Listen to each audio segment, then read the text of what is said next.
Hey guys, it's Brandon, aka B.Rich Beauty, aka your beauty best friend. Happy Friday, y'all!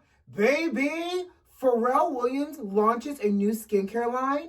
The Real Housewives of Salt Lake City premieres. Chris Brown joins OnlyFans. And Ticketmaster are requiring your COVID-19 results. We're talking about that and a lot more today. You know what to do. Grab your tea and grab your beverage. Let go.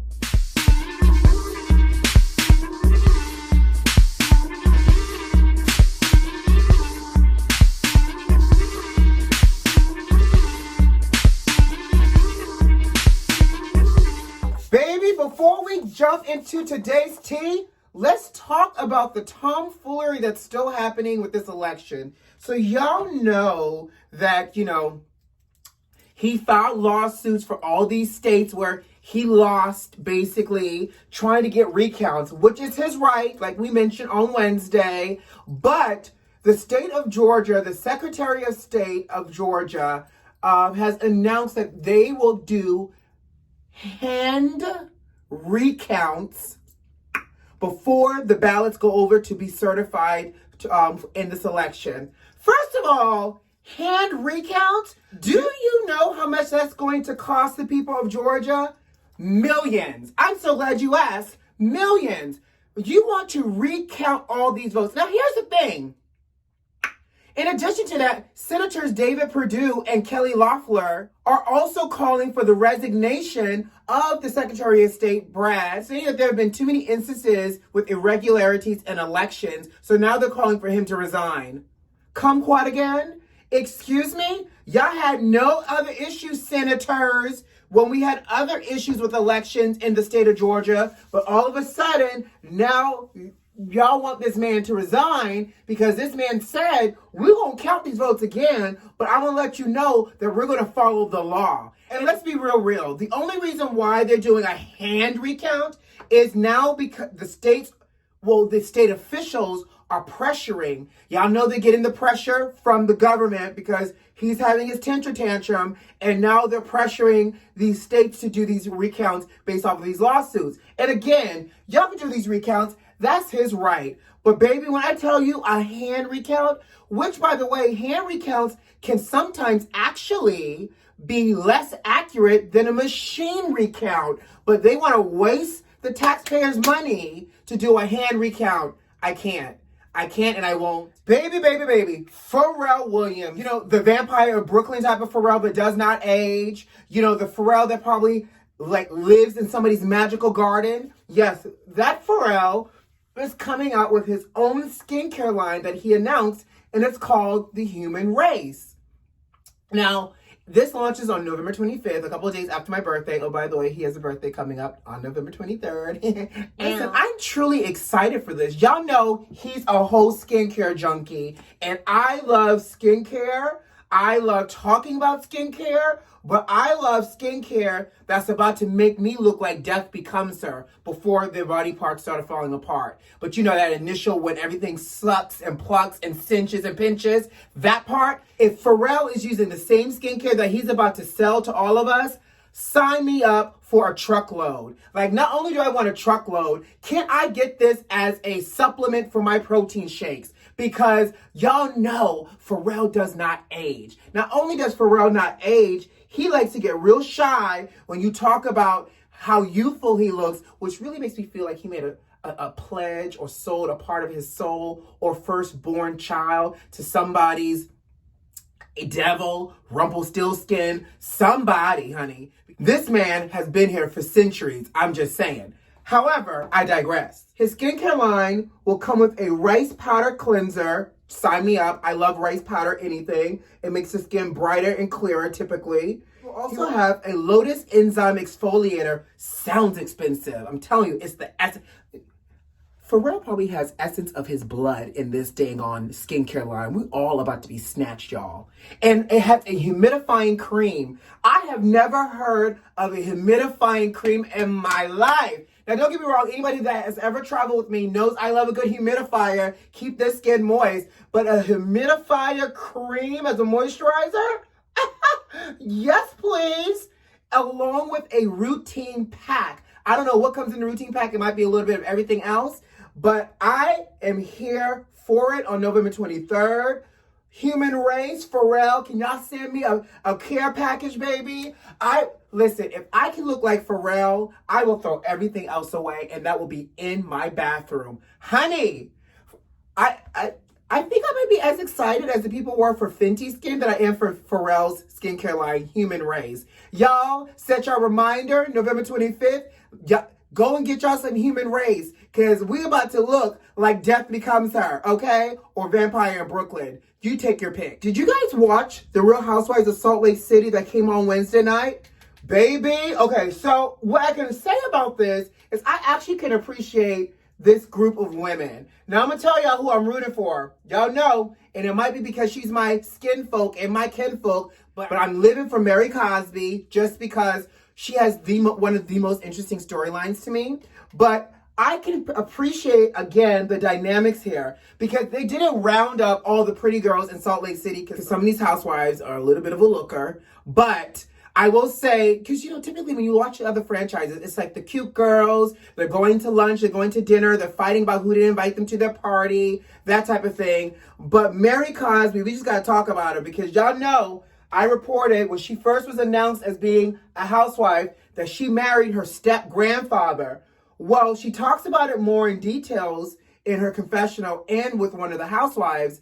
And this have had the nerve to say that this was almost like, first of all, she did an IG Live with Teresa from Housewives of New Jersey. 3 of the Salt Lake City girls did a Bravo Takeover Live on the IG channel with 3 of the New Jersey girls. And so Mary spoke to Teresa, and she said that she's now trying to manage and process the backlash of her marrying her step-grandfather and how people can't get over this. And basically she's saying, he wasn't my blood. Y'all can get over it. We've been married for almost 22 years. This is now old news. Sis, this is old news for you, but this is new news for us. So you're gonna have to deal with it a little while longer while we get used to looking at you and your step-granddaddy that's now husband and wife. But she is saying that it was almost like an arranged marriage, that in her grandmother's will, her grandmother wanted the businesses to stay in the family, and that according to the husband, the late grandmother said, make sure you marry one of my girls. I'm so sorry. Whose grandmother is auctioning off their granddaughters? I guess Salt Lake City grandparents do. I don't know. But apparently she is saying, y'all get off my back. This is an arranged marriage. This was the best thing we needed to do in the interest of the family. I've been married to this man for 20 years, so I think I love him. She didn't say I think I love him, but And that this was the will of her grandmother. Baby, I've heard a lot of things being left in somebody's will, but I did not know that you could auction off your granddaughter in your will to ensure that the businesses carry on. That's one way of thinking about it. But I will tell you this, I'm so interested to watch this franchise and to watch this season unfold because these girls, this is about to be television gold. So, I mentioned on Wednesday's video that Loretta Devine talked about a sequel to Waiting to Exhale. Well, the internet did exactly what I knew the internet would do, and they went apeshit crazy talking about the sequel because Whitney's not around to reprise her role as Savannah, which we all knew.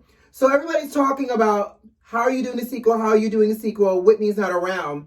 Well, Terry McMillan, the author of Waiting to Exhale, sent out a simple tweet, TV series. So apparently the sequel may not be a movie like we thought it was going to be, but sounds like it might be a TV series. Now, I will say this, if it is a TV series, again, we don't have Whitney and the Savannah character, but if they do it anything like they did the Boomerang reboot, this may actually work. So stay tuned. Chris Brown is one of the newest celebrities to join OnlyFans. Now, the celebrities have been on this OnlyFans kick all summer long, and I think it has a lot to do with, obviously, the Rona. So he is joining the likes of Mario, Cardi B, all the other celebrities that are on OnlyFans. And he is charging a whopping $20 a month for his OnlyFans subscription. Now, here's my question to y'all. First of all, do we care enough about Chris Brown to join OnlyFans?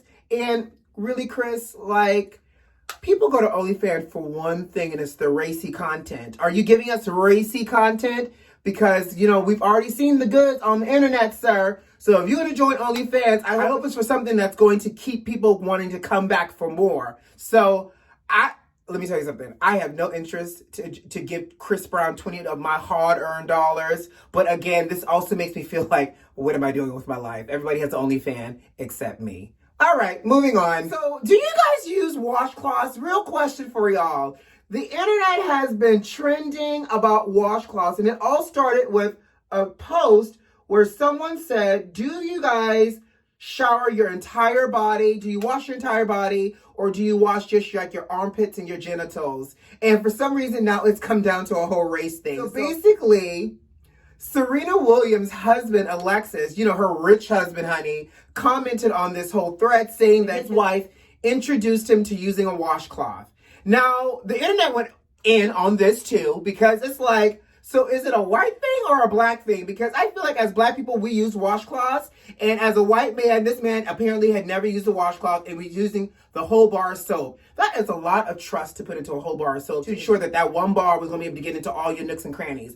I digress. He uses a washcloth. I've always used a washcloth. And I will say I have traveled this world. And I now know there are certain places where I go, I have to bring my own washcloths with me because the hotels, the Airbnbs do not offer them. And I remember the first time I was literally asked out without a washcloth in somebody's country. And I had to call, I called for a washcloth. They had no clue what I was talking about. I had to try to describe in my broken Spanglish what I meant. And they brought me face towels.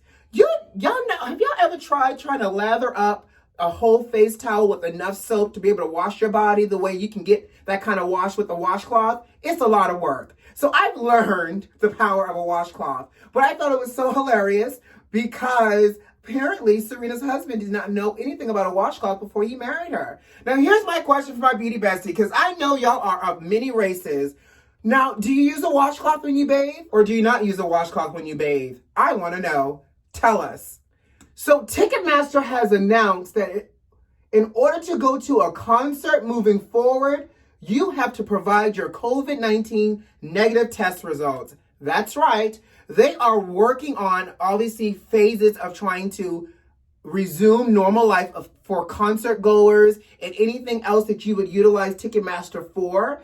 And in doing so, they're creating a strategy that requires three things. And it still is in tentative preliminary mode, but they're working on ensuring that, one, that you're able to report your test results utilizing the Ticketmaster app. Two, they're working with healthcare firms that can be able to transmit your information over to their app. And three, they're partnering with distributors like CVS and different clinics that could administer either the vaccine or a COVID test to you, so that way all three can work harmoniously together. So you would either get your vaccine or you will go get a test done. Once you get your test done, you would then instruct the laboratory to send the information over to the health firm, who then the health firm would send the information over to the Ticketmaster app and to people at Ticketmaster to verify that, one, you're negative, or two, you have the vaccine before you're able to actually attend the concert. So again, this is all tentative. Baby, when I tell you this is a new day for all of us,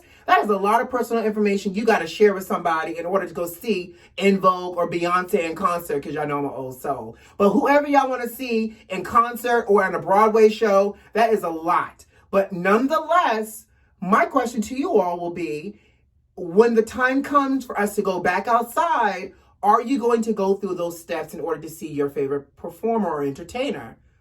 I guess time will tell. In the meantime, I got to go. Guys, I hope you had a great week, and I hope you'll have an even better weekend.